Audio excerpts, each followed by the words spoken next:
to episode 100, part 4 the list that does not miss.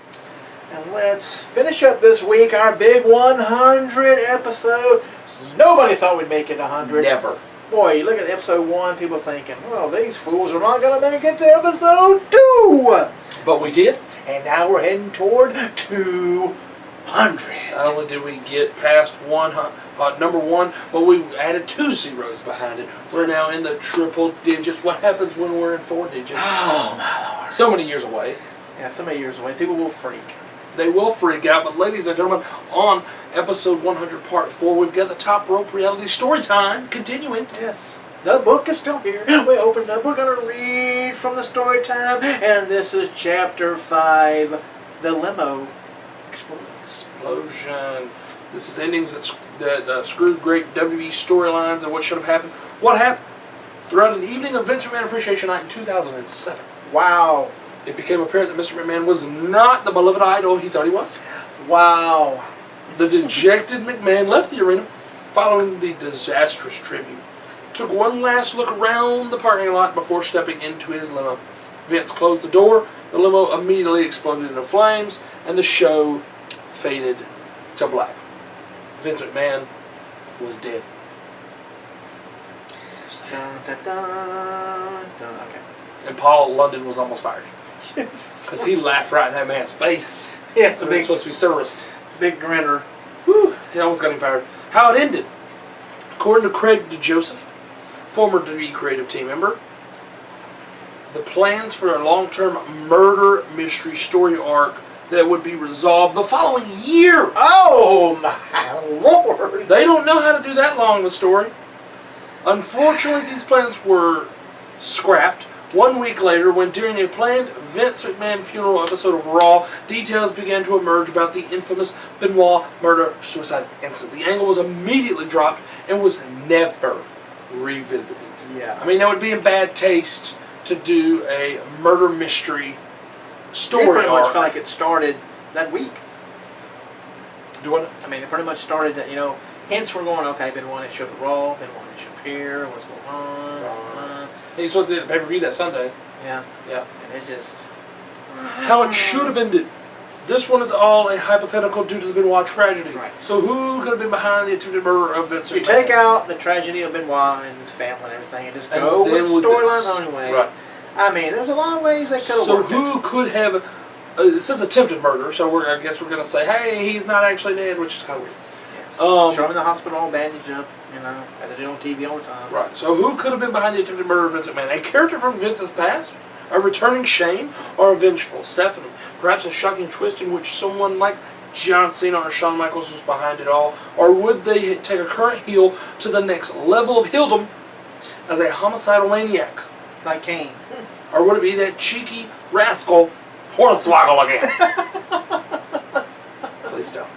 Yeah. I You mean, mean he was the mystery GM? The mystery GM and was Vince's son for a very short time until Finley. Sorry, Kennedy. Till Finley finally said, "It's my son." Yeah. Yes. So then we have You the. can't write yourself out of a plastic bag. No. We're done. Yes. Up next, we have the top 15 predictions of what WWE will look like in 2020. Number 6, CM Punk will return. While it's yet to be seen whether or not CM Punk will experience success in the UFC as a mixed martial arts fighter. Can't get a fight. No. He I'm had to hurt. have back surgery and all that. Back. The fact remains that fans want him back in the WWE. The truth is, Punk doesn't even need a long run in the WWE to gain closure to his career. But just one match, a WrestleMania main event. Against The Undertaker, I'm sorry. Punk will return and finally headline the only show he has ever wanted to close, and that's WrestleMania, against Triple H in front of a sold-out crowd. Why would you do it again? Because that's the reason you quit in the first place. Against John Cena. Come on, people. Yes. Jeez, let's go here. The man's, I mean, that was the whole purpose. He was pissed off. Daniel Bryan should have had a bigger push, and then he was mad because Daniel Bryan wasn't getting a better push, but yet he was having to face Triple H, which he felt was not a marquee match for his career. So why would you bring it up again? I know, that makes sense. But the bold predictions about 2020, the chance for CM Punk will no longer be around. They're not around now. They aren't. As he will have given... Well, they are, but when they go to Chicago. And that's it. As he will have given the WWE Universe closure. So they're saying by 2020 he'll be done. He'll already have returned, and it'll be over. Yeah. Very interesting. Yeah, very interesting. Scrolling. Scrolling. I know it's on screen there. Now we have The 13 biggest matches that he should have booked in the 80s, but didn't. Ricky the Dragon Steamboat versus the Million Dollar Man, Ted DiBiase. Would have been a good one. It would have been a good one. When Ted DiBiase debuted for the WWF in the late 1987, Ricky Steamboat had already had one foot out the door, also, but it was unknowingly. But he was given a huge push and heavy exposure by winning the Intercontinental Championship from Randy Savage at WrestleMania 3 in front of a record-setting crowd. Shortly after receiving this great honor, Steamboat then did the ultimate Vince McMahon faux pas of asking for time off, as he wanted to spend more time with his wife as she prepared to give birth. Okay, so you tell her brace you off? Yes, don't ask for time off. Or leave early. This was with the birth of Richie Steamboat, who we later saw in WCW as the Little Dragon. And also saw him in NXT until his neck problems. Nick backs up, yes. This greatly upset Vince, and Ricky Steamboat's name was forever tarnished in the owner's eyes, causing irrefutable damage to his WWF career. Had Steamboat handled things differently, he could have been in line for an even bigger push over the next few years, including a program with the WWF's top heel, Million Dollar Man, Ted DiBiase. Unfortunately, the Dragon was gone from the company shortly following WrestleMania 4, which featured Ted DiBiase competing for the WWF Championship in the main event. Steamboat did return to the Federation in 1991 under the fire-breathing Dragon gimmick. But it contained no mention or reference to his previous run in the company.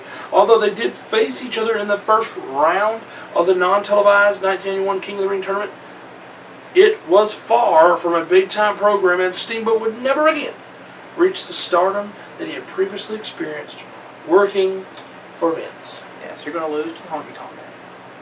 But still, I mean, I don't see anything wrong with asking for time off, okay? I mean, and it doesn't have to be right away. I would say, okay, look, I know you've got me set up for dates. The way people are now, they definitely need some time off. Let's say this is in January he asked for time off. Yeah. And they've already got dates for him set up until March. Okay, so let's put a program together and take me out at the end of March to give me 2 months off of work. Yeah.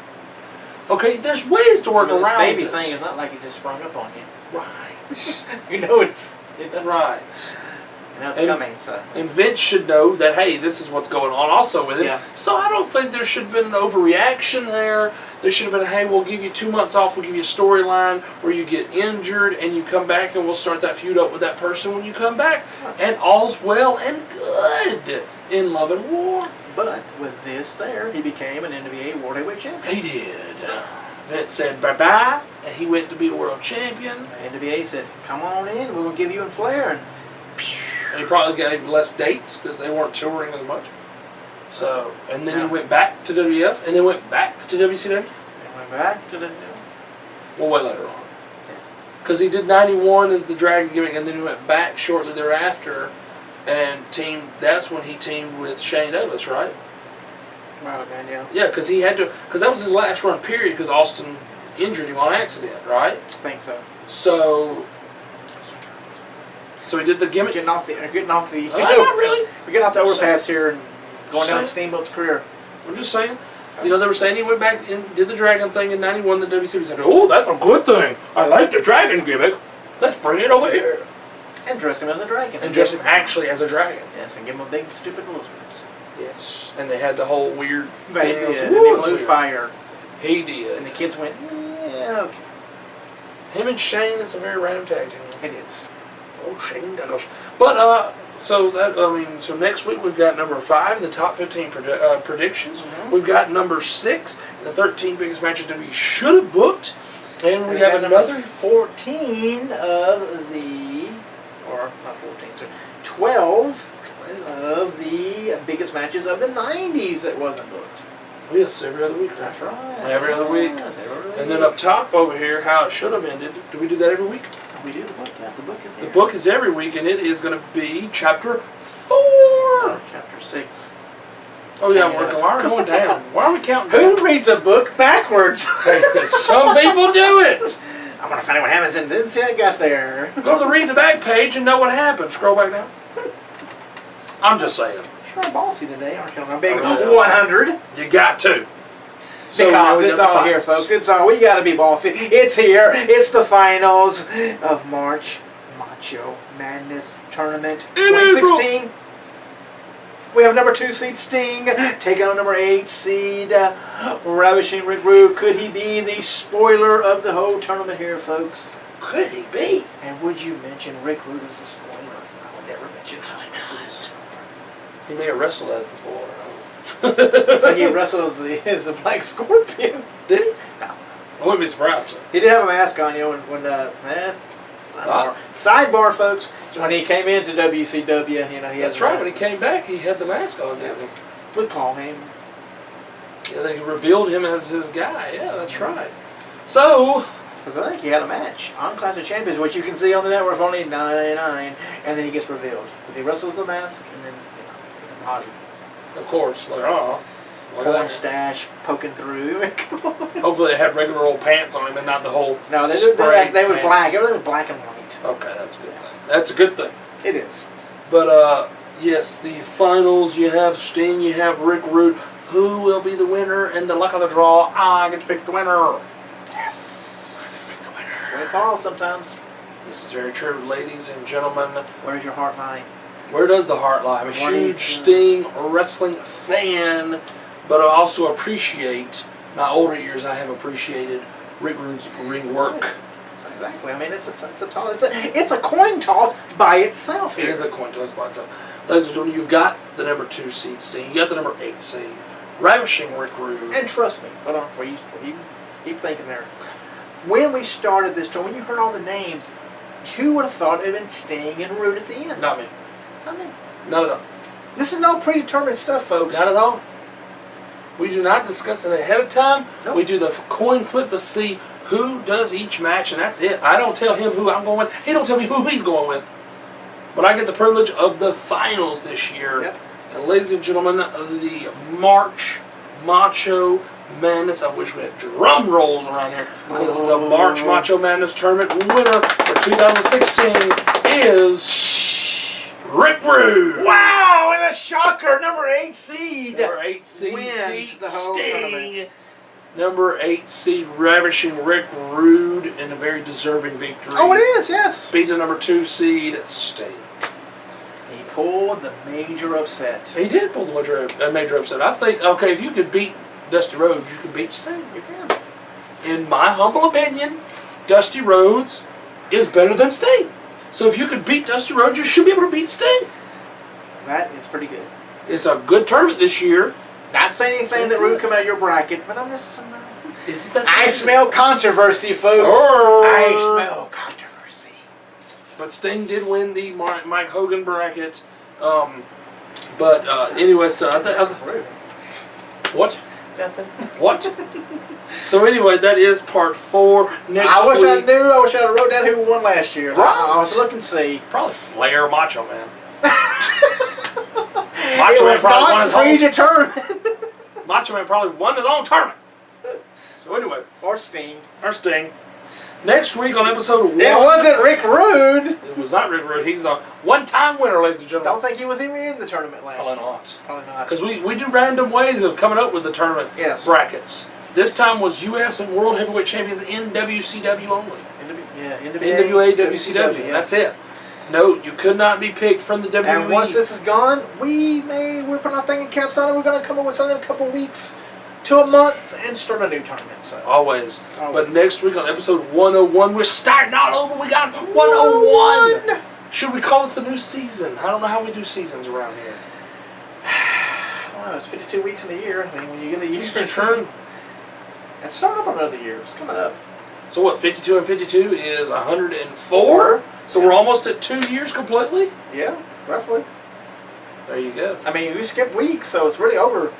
It's 2 over years, 2 but years, we're coming up, But on how many Officially episodes? 104. If we go 104, then That's yes. officially 2 years of videos for you great fans out there of Top Rope Reality. But we will have ringside news next week. Starcade review on part 2.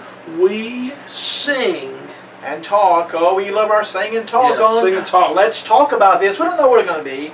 Could it be the Road Warrior song? Could it be? Could it be John Cena? You can see me. How about could it be Ricky the Dragon Steamboat? You know, Or could it be Ravishing Rick Rude since he won this week? It could be a Rude song. You just never know. Never but know. in part 3, you will hear us sing talk. Not sing, but sing talk. Yes, we're not singing.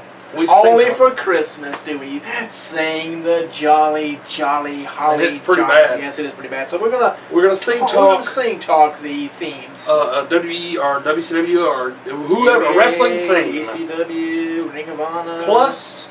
Plus. Oh, this is huge. This is huge. I wish we would have plugged in every segment because this is going to be big. We're bringing back the Top Rope Reality Draft.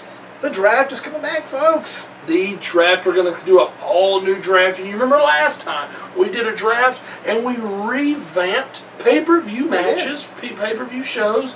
We revamped them with our own roster. Yes. So now it's brand new. We're starting over. It's 100.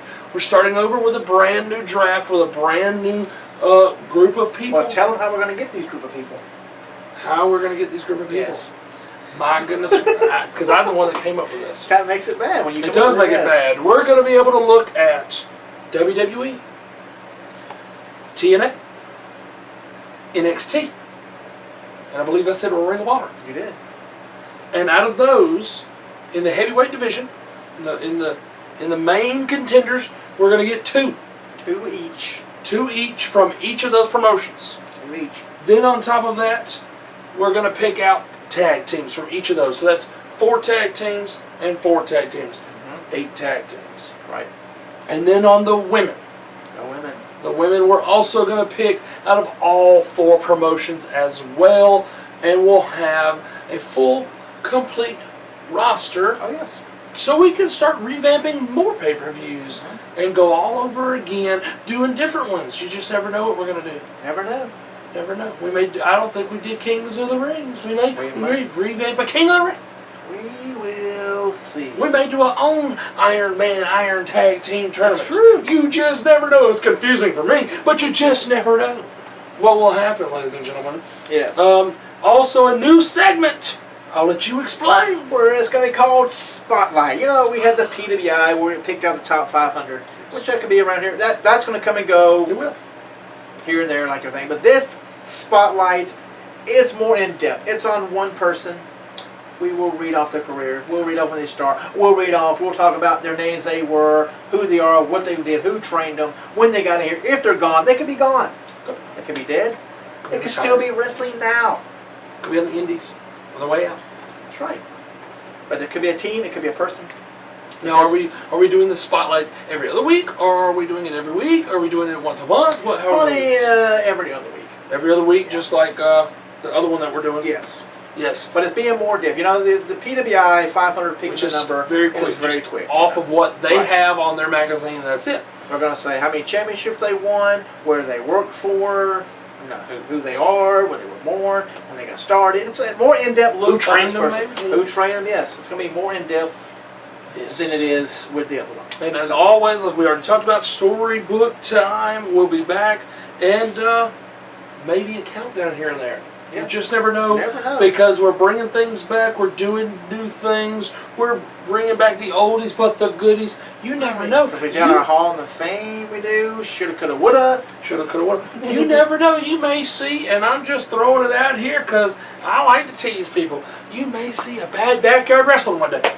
You just never know. You never know. You absolutely never know what we're going to pull out of our hat, because we've got a lot of different material that we got here. Oh, yes. So this is going to be very interesting as we start anew. Right here could be some bad backyard wrestling right there. Look at this. We could commentate it right here while we're looking at y'all. Yes. We could just talk about it. Look how bad it is. You just never know what we're going to do. We're coming up with all new ideas all the time. Yeah, we could comment on here and then they can see it. That's true. We could be seeing it right here. Y'all could be seeing it right there. And look, we could be doing it live right then. So much between 101 and 200. So You just I never know. just only can see bigger and bigger things for Top Rope Rowdy. Absolutely. You just never know. But from here at the new studio, the new Top Rope Reality Studio, I am Justin Cotter. And I'm Mike Hogan, and let's thank again Rick Rude for winning the March Macho Madness tournament in April. He's the 2016 champion, and I'm gonna find out who won 2015. Very good. I'm not gonna know. So come on back next week And for see who the big kahuna is. I told you the big kahuna is. We gotta double check. Oliver Humperdinck. Gotta double check. AKA Josh. But inside joke, folks. Inside joke. I can't We'll help find it. out if he watches. Trust me. Look at Oliver Humperdinck. Josh, look at him. Or Vader, whichever one. No, 'cause Oliver had the beard. True. Sidebar again. Sidebar again, because y'all don't know what we're talking about. But this is, like I said, under the rug, Top Rope Rowdy, under the rug joke here. That's right. But I want to thank everybody for watching All 100 the episodes. And we'll see you next week at 101. I'm Mike Hogan. And I'm just a cop. Thanks again for watching.